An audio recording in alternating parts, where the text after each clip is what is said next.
My dear student, well wishes to you all.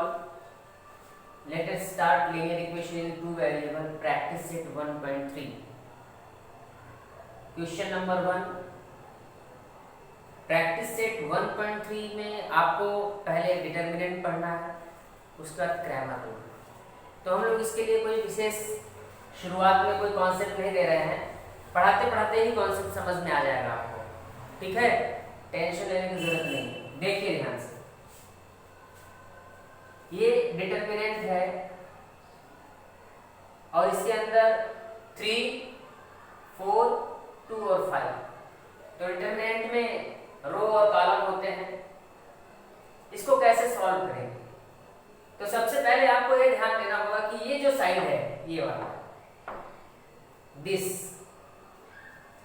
3 into 5 करिए या 5 into 3 करिए।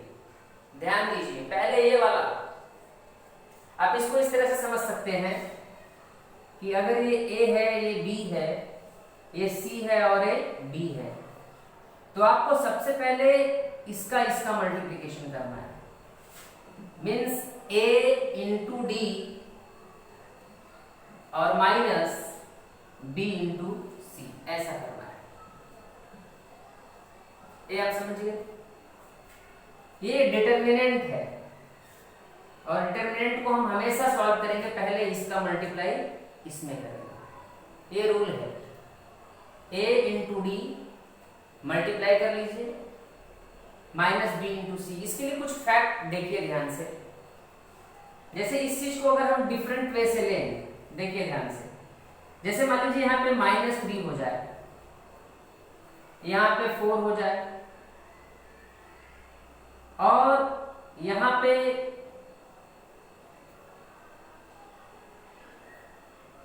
Three या यहाँ पे 5 कर लीजिए।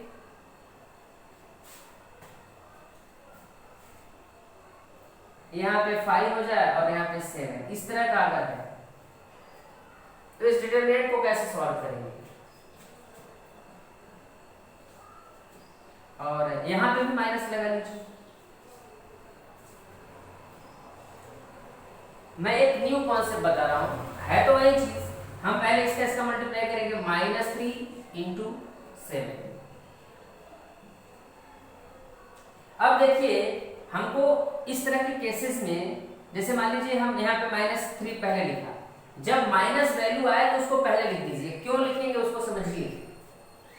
आप चाहे इसको लिखो चाहे इसको लिखो, कोई फर्क नहीं पड़ता है। पहले इसको लिखो, बाद में इसको लिखो। जैसे -3 into 7 किया, आप 7 into -3 भी कर सकते हैं। लेकिन मेरा ये कहना है कि नेगेटिव वैल्यू पहले रखिए। क्यों, उसको समझिए। जैसे माइनस, आपने देखा A into D minus B into C, मतलब इसका मल्टीप्लिकेशन जो है उसमें से इसके मल्टीप्लिकेशन को सब्ट्रैक्ट करना है। तो हमने इसका मल्टीप्लिकेशन किया, अब बारी इसकी आती है। तो अगर मैं -4 पहले लिख दूं, -4 into 5, ये हो जाएगा। लेकिन अगर आप 5 को पहले लिख देते तो कंडीशन क्या होता? अगर 5 को पहले लिखते तो आपको डबल ब्रैकेट का इस्तेमाल करना पड़ता, और उस डबल ब्रैकेट से लिखने में मान लीजिए 1 सेकंड भी लगा तो टाइम तो गया। जैसे अगर मैं इसको करता 5 into -4, तो मुझे एक ब्रैकेट यहाँ लगाना पड़ता। क्यों? क्योंकि दो साइन एक साथ आ रहे हैं, फिर मुझे भी यहाँ पे भी एक और एक्स्ट्रा ब्रैकेट लगाना पड़ता। तो इस एक्स्ट्रा ब्रैकेट से बचने के लिए हमारी ये कोशिश होती है कि नेगेटिव वैल्यू को पहले लिख लें। तो ये कॉन्सेप्ट रखिए ध्यान में और हमेशा इस तरह से प्रैक्टिस करिए कि नेगेटिव वैल्यू को पहले रखें। आप A into D minus B into C करिए, या अगर आप ऐसे भी कर देंगे तो गलत थोड़ी होगा, D into A minus C into B, ये गलत नहीं है। ये भी सही है और ये भी सही है। तो इस कॉन्सेप्ट को अपने दिमाग में आप रखिए।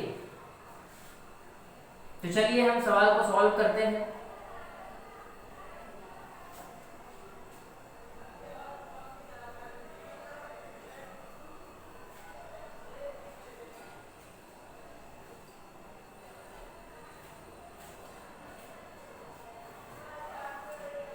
डिटरमिनेंट है तो 3 इंटू 5, 3 इंटू 5, तो यहाँ 5 हो जाएगा, माइनस माइनस लिखा और फिर 2 इंटू 4 तो 2 हो जाएगा, 3 5 जा 15, माइनस 2 4 जा 8 और 15 में से 8 जाएगा तो 7। This is answer. Question number 2 solution 1 आपके सामने डिटरमिनेंट्स। मैंने आपको बताया है कि इसका मल्टीप्लिकेशन पहले कर लीजिए, तो -1 मल्टीप्लाइड बाई 4, हम ब्रैकेट लगाते हैं, मतलब इसका मल्टीप्लाई कर रहे हैं, फिर माइनस सब्ट्रैक्ट करेंगे, किसको किसको, 2 इंटू 7 करिए या 7 इंटू 2, कोई फर्क नहीं पड़ता है, तो मैं 2 इंटू 7 कर लेता हूं, ब्रैकेट लगाओगे तो ज्यादा बेटर है, 4 1 जा 4 और ये माइनस, क्यों माइनस का मल्टीप्लाई प्लस में होगा तो माइनस आएगा। Multiplication of opposite sign is always negative and multiplication of same sign is positive. Multiplication और division of same sign positive and multiplication और division of opposite sign is always negative. तो minus into plus minus, 1 4 जा 4, ये देखो plus है, यहाँ भी sign plus hidden है, 2 7 जा 14 माइनस 14। अब यहाँ पे मल्टीप्लिकेशन डिवीजन नहीं है, -4 और -14 ये मिलके -18 हो जाएगा। तो ये हमारा, यहाँ पे हम इस तरह से इस चीज को यहाँ पे लाके फिर से रखेंगे कि भाई -1 2 7 और 4 ये जो डिटरमिनेंट है इसकी ये वैल्यू है। तो ये सॉल्यूशन 1 हो गया। इसका दूसरा पार्ट देखते हैं, सॉल्यूशन 2। दीपक सूखा वाला है, 2 पार्ट, सेकेंड पार्ट देखते हैं। सेकेंड क्या है, सेकेंड है डिटरमिनेंट 5 -7। एक चीज और रखिए, कुछ बच्चे हैं जो डिटरमिनेंट्स को के वैल्यूज को एकदम नजदीक नजदीक लिखते हैं, थोड़ा गैप दीजिए, नजदीक नजदीक मत लिखिए, आप नजदीक लिखने में 53 हो जाएगा, इसलिए थोड़ा एक डिस्टेंस रहना चाहिए, पता चलना चाहिए कि भाई ये दो अलग अलग चीजें हैं, दो अलग अलग नंबर हैं, 3 और ये हो जाएगा 0। फिर से जाइए, इसका मल्टीप्लिकेशन पहले किसी को भी लिखे कोई फर्क नहीं है, 5 इंटू 0 करिए या 0 इंटू 5, तो 5 इंटू 0 माइनस इसका मल्टीप्लिकेशन। तो यहाँ पे मैंने बताया नेगेटिव वैल्यू पहले लिखेंगे तो एक ही ब्रैकेट का यूज होगा, -7 इंटू 3। तो इस तरह से 5 का 0 में मल्टीप्लाई होगा तो 0 माइनस, अब देखिए 7 3 जा 21 -21, ये -21 हो जाएगा। समझाने के लिए बता रहा हूं आपको, एक स्टेप एक्स्ट्रा ले रहा हूं। और इस तरह से 0 ब्रैकेट के पहले माइनस है तो अंदर के साइन चेंज हो जाएंगे और इट गिव्स 21। इस डिटरमिनेंट को यहाँ पे कंटिन्यू करना है, आपको करना पड़ेगा। इसके बाद क्वेश्चन नंबर 3 पे आते हैं, या सॉल्यूशन 3 देख लेते हैं।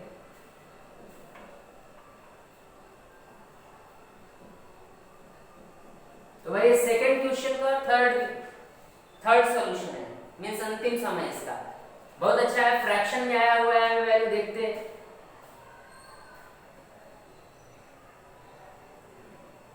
7/3 नीचे है 3/2, दूसरा है 5/3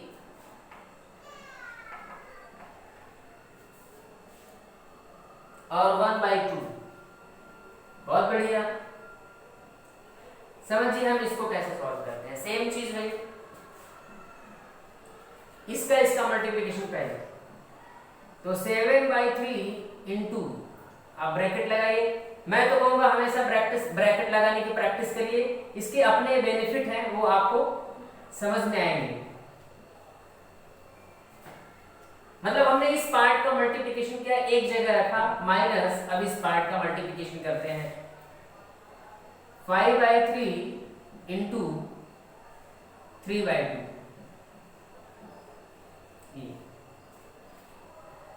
चलिए कोशिश करते हैं, मल्टीप्लाई करते हैं। 7 × 7, न्यूमरेटर का मल्टीप्लिकेशन न्यूमरेटर में, डिनोमिनेटर का मल्टीप्लिकेशन डिनोमिनेटर में। 3 × 2 = 6 माइनस 5 × 3 = 15 और 3 × 2 = 6। दोनों का डिनोमिनेटर सेम है, तो अबे ध्यान दीजिए ये प्लस का 7 है और ये -15 है। ये +15 है और उसके पहले माइनस है, तो ये साइन चेंज हो जाएगा, ये भी माइनस हो जाएगा, तो ये माइनस और ये प्लस। तो 15 में से 7 जब जाएगा कितना बचेगा? 8।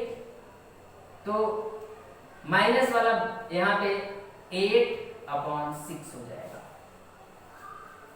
और फिर हम इसको 2 से डिवाइड करेंगे, 2 3 जा और 2 4 जा -4/3। ये इस डिटरमिनेंट की वैल्यू आ जाएगी -4/3। आप चाहो तो यहाँ पे इसको कंटिन्यू करो, करना भी चाहिए। तो यहाँ पे कंटिन्यू करते हैं, ये इस इक्वल के साथ सामने नहीं आना चाहिए क्योंकि ये लास्ट स्टेप बता रहा है। और ये 5/3 और ये 1/2, तो इसकी वैल्यू ये होगी। तो इस तरह से हमने क्वेश्चन नंबर 2 फिनिश किया। क्वेश्चन नंबर 3 पे आते हैं। बड़ा बढ़िया है और ये बोर्ड का क्वेश्चन है, ये बोर्ड में आता है जो मैं बता रहा हूँ, ये आएगा। ये सब जो आते हैं 1 मार्क्स में आते हैं, और जो मैं अभी बता रहा हूँ क्रैमर रूल का इस्तेमाल करना, ये बोर्ड में 2 नंबर या 3 नंबर में आते हैं। क्रैमर रूल से भी 1 मार्क्स में क्वेश्चन बोर्ड में आते हैं। सिर्फ वहां पे पूछेगा वैल्यू ऑफ x dx दिया रहेगा, d दिया रहेगा, वैल्यू ऑफ y पूछेगा, वहां पे dy और d दिया रहेगा, या आपको एक डिटरमिनेंट दिया रहेगा या कुछ इक्वेशन का सिर्फ वैल्यू ऑफ d निकालने के लिए रहेगा। इक्वेशन दिया रहेगा और आपको वैल्यू ऑफ d पूछेगा या सिर्फ वैल्यू ऑफ x पूछेगा, dx पूछेगा, ऐसे सम आएंगे। तो चलिए हम इन सबको डिस्कस करते हैं। Question number 3 solution. तो इसका कॉन्सेप्ट समझते हैं। यहाँ पे इस इक्वेशन के माध्यम से कॉन्सेप्ट समझते हैं, इस क्वेश्चन के थ्रू हम इस कॉन्सेप्ट को समझते हैं। पहला है 3x - 4y is equal to 10। आपको मालूम है स्टैंडर्ड इक्वेशन क्या होता है? तो स्टैंडर्ड इक्वेशन होता है ax + by = c। ये लीनियर इक्वेशन का स्टैंडर्ड इक्वेशन है। It is a standard form of linear equation. Cramer rule में पहला नियम यही होता है कि जो आपके सामने इक्वेशन है वो स्टैंडर्ड फॉर्म में होना चाहिए। ये पहला ऑब्लिगेटरी कंडीशन है। ये स्टैंडर्ड फॉर्म में है 3x - 4y = 10। This equation is in standard form ax + या -by = c। तो स्टैंडर्ड फॉर्म में है, तो हमारा पहला कंडीशन है कि the given equation must be in standard form. Second equation पे आते हैं। 4x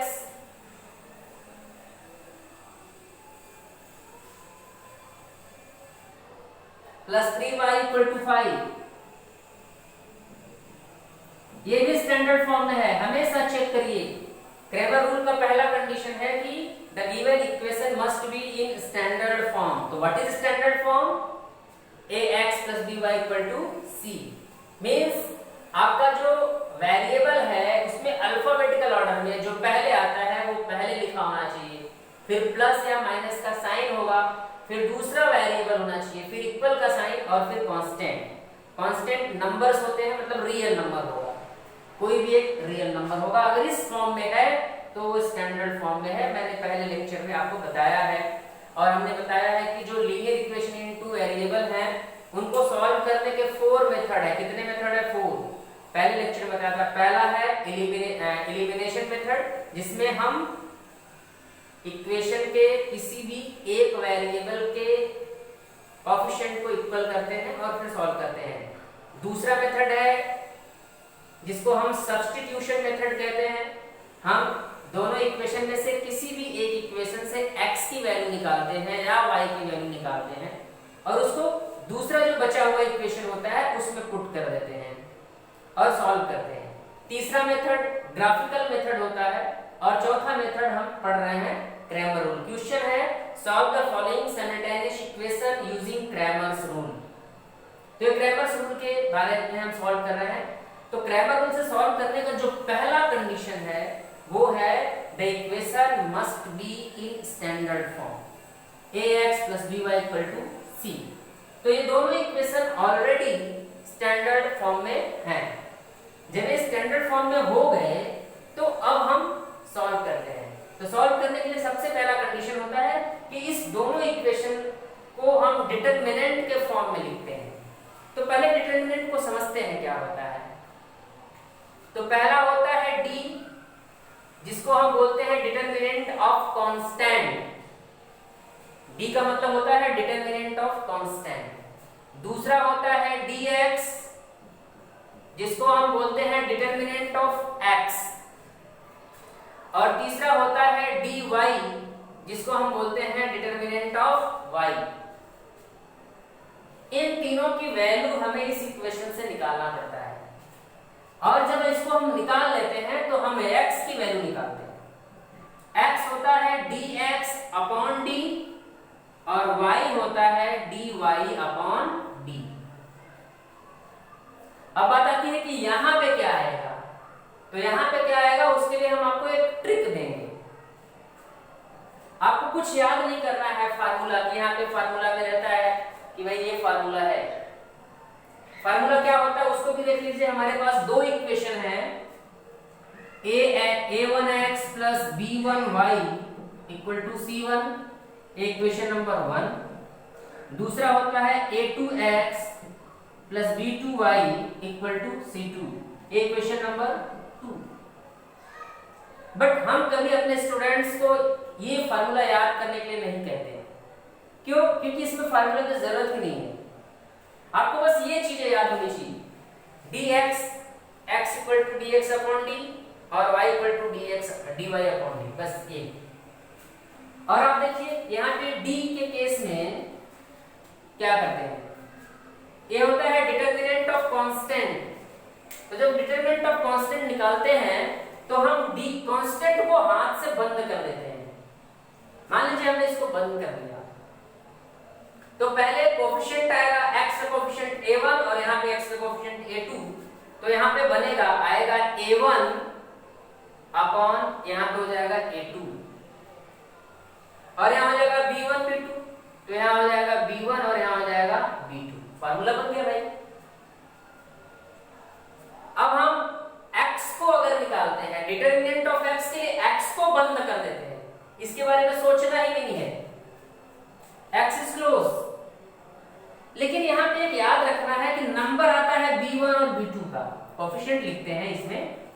तो b1 और b2 का जब नंबर आता है तो हम b1 b2 नहीं लिखते हैं, x के केस में हम उल्टा लिखते हैं, c1 c2 को पहले लिख देते हैं, c1 c2 और उसके बाद b1 b2 लिखते हैं। ये आपको याद रखना है और यही इसका भूलने वाला पार्ट है, वो आप भूलिए मत। प्रैक्टिस मेक्स मैन परफेक्ट, बार बार प्रैक्टिस की जरूरत है।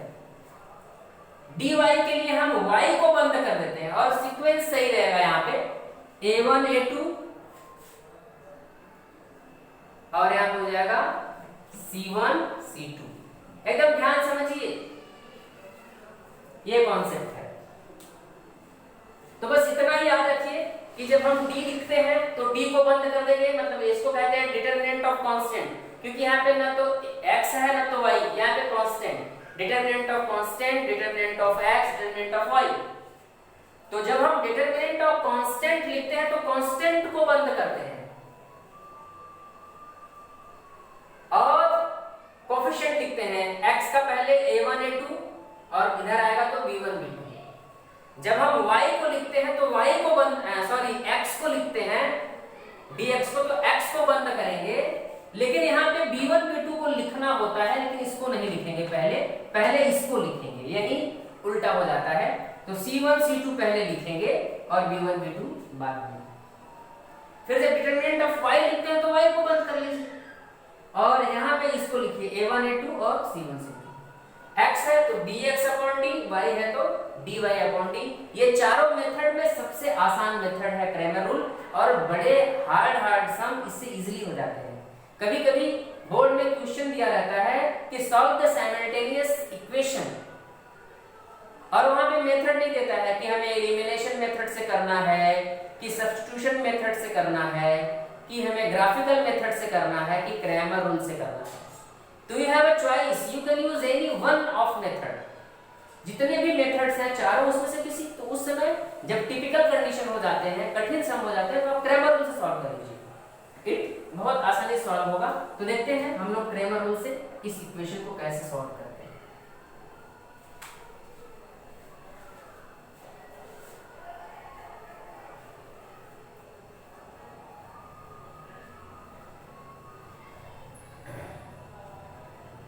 तो क्रैमर रूल से हम इस इक्वेशन को सॉल्व करते हैं स्टूडेंट्स। आप कोशिश करिए, मैं लिख देता हूं, हालांकि आपको याद हो गया होगा, फिर भी एक यादगार रहना चाहिए, याद रहना चाहिए। तो सिर्फ x इक्वल टू देखिए dx अपॉन d और y इक्वल टू होगा dy अपॉन d। चलिए यहां पे सॉल्व करते हैं। Both the equation are in standard form, therefore जब दोनों स्टैंडर्ड फॉर्म में है तो सबसे पहले हमने निकालना है d की वैल्यू। किसकी निकालनी है? d। और d क्या होता है? d होता है डिटरमिनेंट ऑफ कांस्टेंट। तो डिटरमिनेंट ऑफ कांस्टेंट लिखने के लिए मैंने बताया है कि डिटरमिनेंट ऑफ कांस्टेंट है तो कांस्टेंट को बंद कर दीजिए। ये कांस्टेंट टर्म है, आप इसको बंद कर दीजिए। अब आपको क्या दिख रहा है? यहाँ पे कोएफिशिएंट +3, यहाँ पे +4, यहाँ पे -4, यहाँ पे -3, तो +3 +4। तो यहाँ लिखिए 3 और 4। इसके बाद किसका आता है? -4 और ये इसके नीचे 3 हो गया। तो फार्मूला याद करने की कोई जरूरत नहीं। अब बात आती है इसको सॉल्व करना है, तो therefore d is equal to क्या होता है? नियम है इसका मल्टीप्लाई करिए 3 × 3, तो 3 × 3 माइनस इसको मल्टीप्लाई करिए। मैंने कहा था माइनस आ जाए तो पहले लिख दीजिए, डबल ब्रैकेट इस्तेमाल करना पड़ेगा। तो -4 × 4 सॉल्व करते हैं। 3 3 जा 9 -4 4 जा 16, -16 हो जाएगा। दैट विल गिव, ब्रैकेट के पहले माइनस साइन है तो ब्रैकेट के अंदर के साइन चेंज हो जाएंगे। ये माइनस है तो ये प्लस हो जाएगा और इट गिव्स 25। यहाँ पे इसको कंटिन्यू करते हैं, देयरफॉर d इक्वल टू, अब यहाँ पे ये डिटरमाइनिंग स्टेप है बोर्ड के लिए, इस पे मार्क्स मिलते हैं।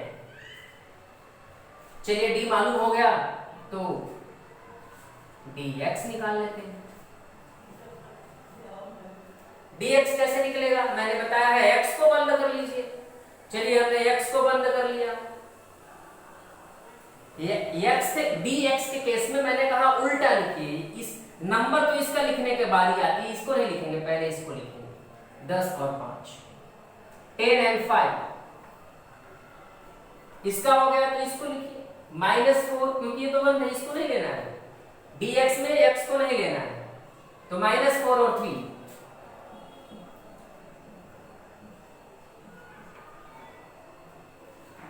नीचे कर लेते हैं। तो therefore dx is equal to, dx is equal to क्या होगा? इसका मल्टीप्लाई 10 × 3 माइनस इसका मल्टीप्लाई -4 × 5, क्या मिलेगा? ये हो जाएगा 30 और ये 4 5 जा 20, -20। ब्रैकेट के पहले माइनस साइन, ब्रैकेट के अंदर के साइन चेंज, माइनस से प्लस। ये इसका काम चेंज करने का था, उसने कर दिया। 30 प्लस हो जाएगा 20, इट गिव्स 50। dx की वैल्यू कितनी आई? 50। ये सेकेंड डिटरमाइनिंग स्टेप हो गया। चलिए अब dy निकाल देते हैं। तो dy इक्वल टू, dy के लिए y को बंद कर लीजिए। चलिए y बंद हो गया, उल्टा नहीं होगा यहाँ पे, खाली x के केस में उल्टा। 3 और 4 और इसको बंद किया तो 10 और 5। मल्टीप्लीकेशन कर लेते हैं। तो 3 इंटू 5 है, 5 into 3, 3 into 5 minus 4 into 10। Solve किया, 3 5 जा 15 माइनस 4 10 जा 40 माइनस 40। ये प्लस और ये माइनस, साइन सब्ट्रैक्ट हो जाएगा। 40 में से 15 जाएगा 25। अब माइनस मैं अगर साइन छोड़ दे तो वैल्यू 40 बड़ी है, तो 40 का साइन आ जाएगा माइनस 25। इस तरह से हमें dy भी मालूम हो गया। ये थर्ड डिटरमाइनिंग स्टेप, dy मालूम हो गया। जब dy मालूम हो गया तो अब हम x और y की वैल्यू निकालेंगे। लिखेंगे since x is equal to dx upon d, so therefore x is equal to, what is dx? 50, what is d? 25, 50 divided by 25, 25 2 जा 50, x की वैल्यू 2। लिखेंगे since y is equal to, formula है dy upon d, therefore y equal to, dy की value कितनी है? Minus 25, minus 25, d की value 25, 25 बन जा 25 minus, a determining step, determining step और अंत में therefore सॉल्यूशन सेट। x की वैल्यू पहले और y की वैल्यू